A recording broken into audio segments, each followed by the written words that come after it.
আসসালামু আলাইকুম ওরহমতুল্লাহি ওবারাকাতু। ইন্নাল হামদুলিল্লাহ ওয়াসসালাতু ওয়াসসালামু আলা রাসূলিল্লাহ ওয়া বা'দ। দূরের কাছের দেশের প্রবাসের যারা যেখান থেকে এই মুহূর্তে আমাদের রমাদানের ধারাবাহিক পর্ব দেখছেন, আপনাদেরকে অসংখ্য ধন্যবাদ।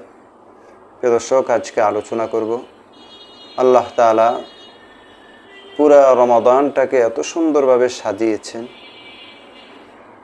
এত মর্যাদাপূর্ণ করেছেন।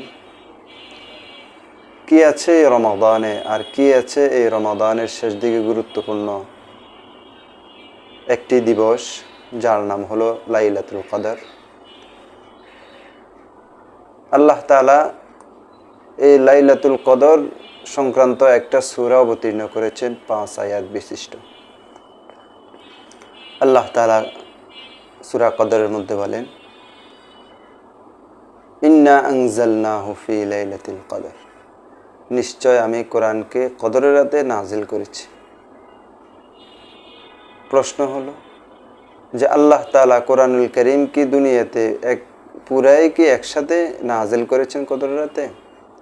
তার উত্তর হলো লৌহে মাহফুজ থেকে দুনিয়ার আসমানে, প্রথম আসমানে আল্লাহ তাআলা পুরা কোরআনুল কারীম নাজিল করেছেন।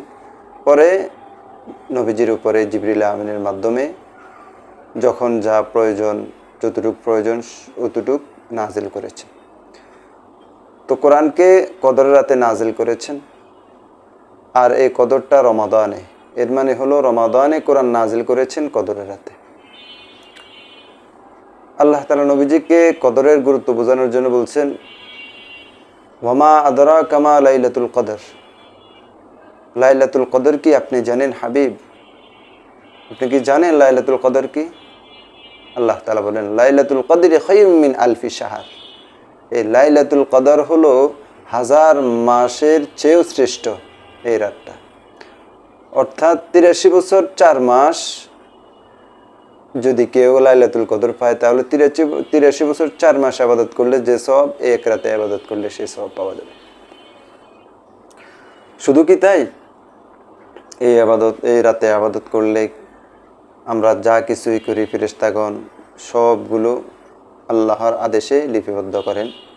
তানাজ্জালুল মালাইকাতু ওয়ার রূহু ফিহা বিইذনি রাব্বিহিম মিন কুল্লি আমরিন।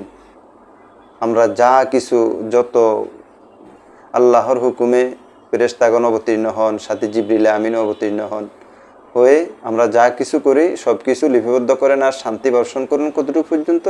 সালামুন হিয়া হাত্তা মাতলাইল ফাজর, ফজর পর্যন্ত শান্তি বর্ষণ করতে থাকেন আল্লাহর পক্ষ থেকে। তো এই রাত শুধুমাত্র 27 নয়, বরং 29 আরেকটি রাতও আছে। আমরা সেদিকে লক্ষ্য রাখবো, কারণ নবীজি বলছেন শেষ দশকের বেজোড় রাত্রিগুলোতে কদর তালাশ করা। এই জন্য শুধুমাত্র 27কে আমরা পালন করে বাকি রাতগুলোতে আমরা খেয়াল করি না। এই জন্যে শরীয়তের বিধান হলো নবীজি যা বলেছেন সেটাই পালন করা। নিজেদের মন গড়া মতো কিছু রাষ্ট্রীয়ভাবে পালন করলেও আমরা সেটা গ্রহণ করব না ইনশাআল্লাহ। দ্বীনের বিষয়গুলো মানুষের কাছে প্রচার করার জন্য শেয়ার করে দিন। আল্লাহ সবাইকে তৌফিক দান করেন। আসসালামু আলাইকুম ওয়া রাহমাতুল্লাহ।